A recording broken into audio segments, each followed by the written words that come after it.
Welcome back to the 17 News at Sunrise podcast, where we share your news on your schedule. Working in the spirit of the Golden Empire, this is 17 News at Sunrise. Good morning. It's 5 a.m. We are tracking Kern County's coronavirus numbers. Right now, we are not on the state's watch list, but public health warns we could end back up on it, and it could be another grim reality. Have you survived coronavirus? If so, you could help save lives. Public health is urging survivors of the novel virus to donate their plasma. We'll explain how you can get involved. And it's been over a year now since a well-known Bakersfield businessman was brutally murdered in Mexico. His family is pleading for answers. Well, good morning and thanks for joining us. I'm Nicole Gitsky in for Maddie Jansen alongside Alex. Oh my goodness, it's Friday. Taylor Schaub in for Alex Fisher. It's Friday and we miss Alex. Yes. Alex is still out, so is Maddie, and we miss them. They're coming back next week and we are so excited. Kevin is out as well. He's on a little vacation right now, much deserved for all of them, as we send things over to our chief meteorologist, Alyssa Carlson, filling in this morning. And Alyssa, we're expecting another hot one today, aren't we? Yes, another hot one. Good morning, Taylor and Nicole. The gang's all here again this morning, and we are looking for temperatures this morning just a few degrees lower than yesterday morning at this time. So step outside, enjoy some of that fresh air, open up the windows if you're up this early. And we are looking then at 74 degrees currently. Clear skies around the area, winds are light, and as we take a look here, we still have an air quality warning, and that's going to run all the way through Monday. So still looking for maybe some smoke from the mineral fire on the valley floor. At this point, we do have a little bit of moisture streaming in from Mexico. Looks like that monsoon flow into southern Arizona and New Mexico, but not here. Slight chance of a thunderstorm again in the Central Sierra this afternoon. Bakersfield should be dry. We'll be up to 100 degrees, kicking off that heat wave one more time here, and into the Tehachapi area. Highs are going to be near 90. We have that weekend forecast ahead in your complete pinpoint forecast. All right, thanks, Alyssa. Some good news for Kern County in its fight against COVID-19. County officials confirm that Kern is not on the state's watch list at this time. So places of worship, fitness centers, offices for non-essential sectors, personal care services, and indoor malls can continue to operate in the county. Still, County Administrative Officer Ryan Alsop wants to remind businesses to stand ready to once again close their doors at a moment's notice.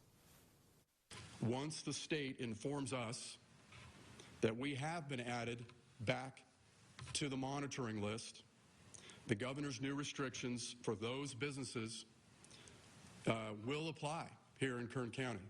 And they will apply, and they will be applied for an indefinite period of time, again, until the state decides to announce otherwise. A reminder, all bars across the state are required to close fully, and restaurants can operate takeout and outside service only. News around the state this morning. The owners of salons and barbershops say making ends meet during the last round of COVID closures was a close shave. Now they're demanding the governor allow them to operate outside as a matter of survival. Thursday, a group representing thousands of personal care salons met to urge Governor Newsom to throw out a business licensing code that prohibits hairdressers and other personal care technicians from working outside. This after Governor Newsom ordered most personal care services like salons in the state to shut down, citing COVID-19 concerns. Advocates for these workers acknowledge not all services will be able to go outside. Primarily going to be, simple haircuts, manicuring for sure, pedicures. These things can be done certainly, but not all of our services. So, it's not a complete solution, but we're looking to at least provide some relief. Newsom's administration has said the latest indoor closures, including those to personal care services, are indefinite. Now to the latest on the outbreak here in Kern County. Kern Public Health announced another 153 COVID cases Thursday with 7 new deaths. Our death toll now stands at 105. Almost 2,300 people are isolated in their homes. 151 are being treated at local hospitals. That's 9 more patients than the public health reported yesterday. And the coronavirus has spread to another local care home. The Village at Seven Oaks reports 2 people in its memory care unit have tested positive. The 2 people are in isolation in a separate wing of the facility. The Village at Seven Oaks also says they are following CDC guidelines and implementing safety protocols. Outside guests and staff are restricted, and the staff and visitors who are let into the facility are screened for symptoms. New COVID cases continue to climb in Kern County, and now the county's chief public health officer says the numbers are expected to double, if not quadruple, by the end of the week. 17's Aton Wallace has more. Every day, the county reports new cases, but now the figures could jump astronomically. One reason? At some of our sites, we have recognized more than a 4-fold increase in testing over the last 2 to 3 weeks. That, coupled with delays lasting 7 days or more from the contracted labs, has resulted in the county just now receiving a huge influx of test results. What this means, the number of cases we expect to dramatically increase over the next few days, as soon as potentially tomorrow. And because of the increased demand for testing, the state is setting up a tier system to ensure those who need the tests get them. The highest priority goes to people categorized in the first tier, including hospitalized patients, those who came in contact with COVID patients, and those under investigation by the county health department. The second tier applies to people experiencing symptoms, the third tier, workers who come in regular contact with the general public, and the fourth tier, asymptomatic people or employees required to test negative before returning to work. Fourth tier tests could see a lag in results because tests for the other tiers will be processed first. Looking ahead, Expect us on a weekly basis going forward for the next many months to report to you increased numbers of positive tests in the hundreds each day. Now, you've heard about the various ways we as individuals can help slow the spread of COVID-19. Wear a mask when you're out, maintain social distancing when possible, and try to limit public interaction outside of your home. Here's another way. If you have contracted and recovered from COVID-19, donate your blood plasma. Those who have been previously diagnosed with COVID-19 and recovered from the illness, your blood plasma, which is rich in antibodies, can be donated to help build the immune system in someone who has a serious or life-threatening COVID-19 infection. County Administrative Officer Ryan Alsop stressed the importance of donating plasma during yesterday's public health briefing. Houghton Community Blood Bank is asking for plasma donations. If you have had COVID-19 and have recovered, you may carry certain antibodies in your blood plasma that could save the life of another person who is hospitalized for treatment.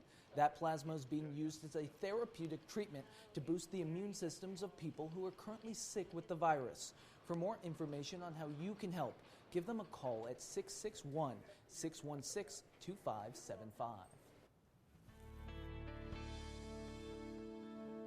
But donating plasma isn't the only way you can help out your community during the pandemic. The city of Tehachapi is holding a blood drive with Houghton Community Blood Bank. Blood banks are facing a higher need for blood during the pandemic. If you want to donate, that's happening on Thursday, July 23rd. Blood buses will be parked at 490 West D Street in Tehachapi. The buses will be out there from 11 a.m. to 4 p.m.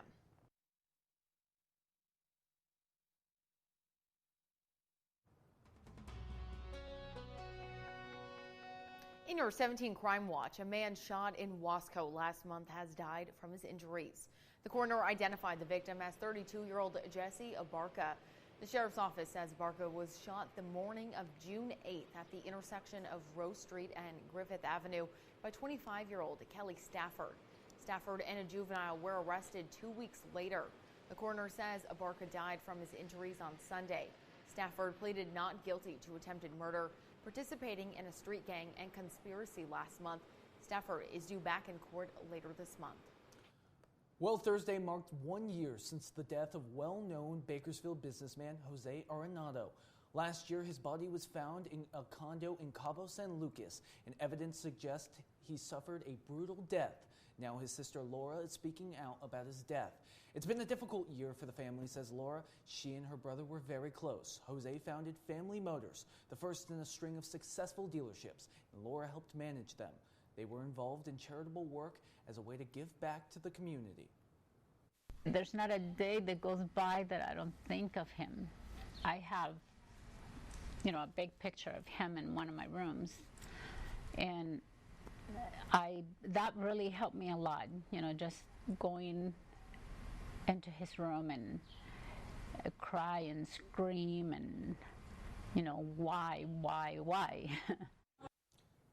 Now Laura relies on a higher power, her faith in God, she says, to find justice for her brother.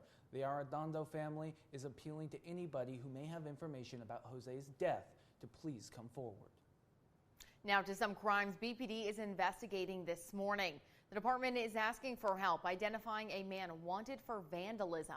This happened at the Jack in the Box on Stein Road on June 3rd. Officers say the suspect smashed the windows on 2 cars in the parking lot of the restaurant. Then the suspect ran off. He's described as a man in his 30s and standing about 6 feet tall. BPD asks you to call them with any information regarding this case. In your 17 court watch now, Anthony Lee Lewis is due in court this morning. Now, you might remember he's the man accused of stabbing multiple people in downtown Bakersfield.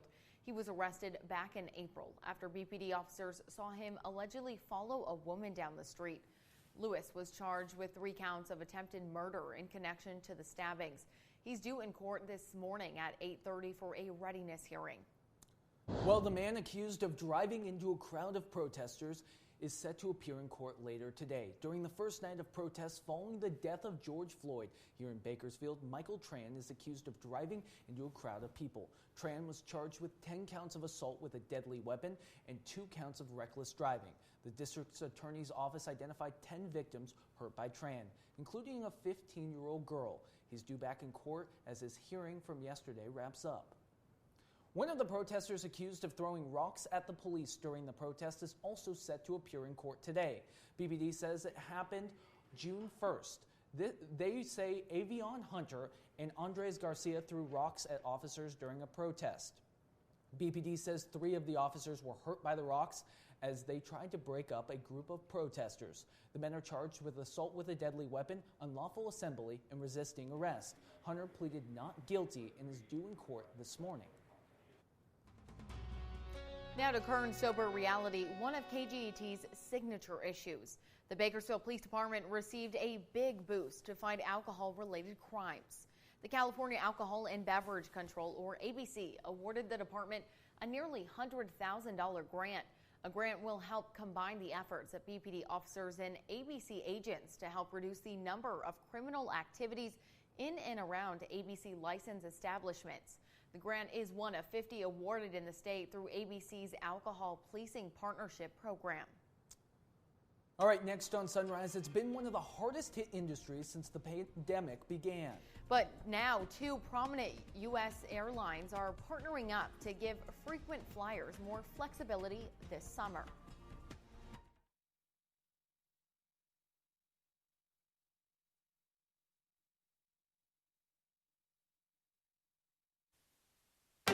KGET Business Watch is brought to you by Grapevine MSP Technology Services, the Valley's leading IT service provider. In your 17 Business Watch, American Airlines and JetBlue are joining forces to help deal with the dip in air travel demand due to the coronavirus pandemic. Under their new partnership, the airlines can now sell seats on each other's flights and share frequent flyer benefits. American Airlines is much larger than JetBlue. In fact, it's the world's largest airline. But JetBlue does have its own benefits. For instance, the airline has a strong market position in New York. It also has key routes between New York City, Boston, and Florida. Will ever dream of winning the lottery? Today is National Lottery Day, so perhaps it's your lucky day. And coming to a phone near you, a new app that is going to make buying those tickets a whole lot easier. NBC's Dan Sheneman has the details. It's worth $344.6 million. Big lottery jackpots mean long lines. It's just not as convenient as many people would like it to be. And now the app Mito Lotto hopes to change that. You can select your numbers, you can have the app pick your numbers for you, and then you place an order for tickets.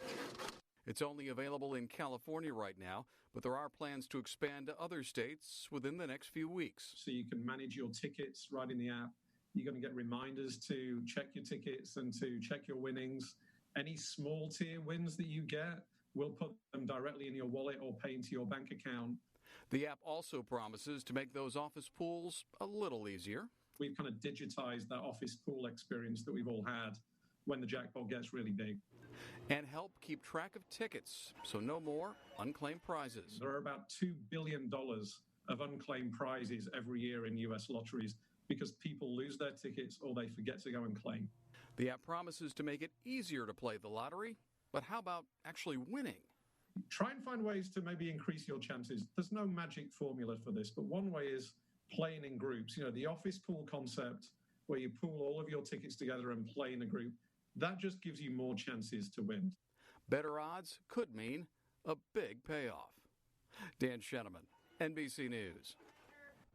Mask mandates and testing are now two major concerns dealing with the coronavirus spread as we head into the weekend. NBC's Tracy Potts has the latest. The battle over wearing a mask has led to a showdown in Georgia where the governor is suing the city of Atlanta for requiring it. We will never be able to reopen our schools and our economy if we don't take some responsibility. A dozen Georgia cities are defying the governor. We believe that Governor Kemp is overstepping his authority. So I think that this is a fight that we're willing to take. In Texas, the governor wants all faces covered. If everyone can adopt the practice of wearing a face mask for the next 4 weeks, we will be able to get COVID-19 under control. Health experts agree. I even run with a mask on. 28 states plus Washington, D.C. now require masks, plus big retailers like Walmart, Target, CVS, and Starbucks.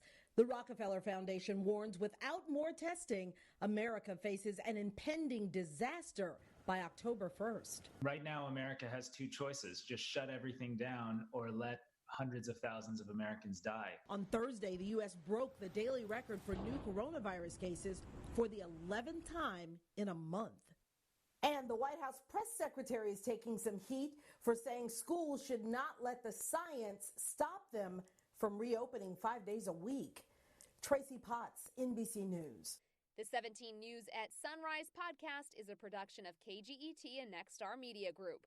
For more on all of the headlines in today's show, head to kget.com.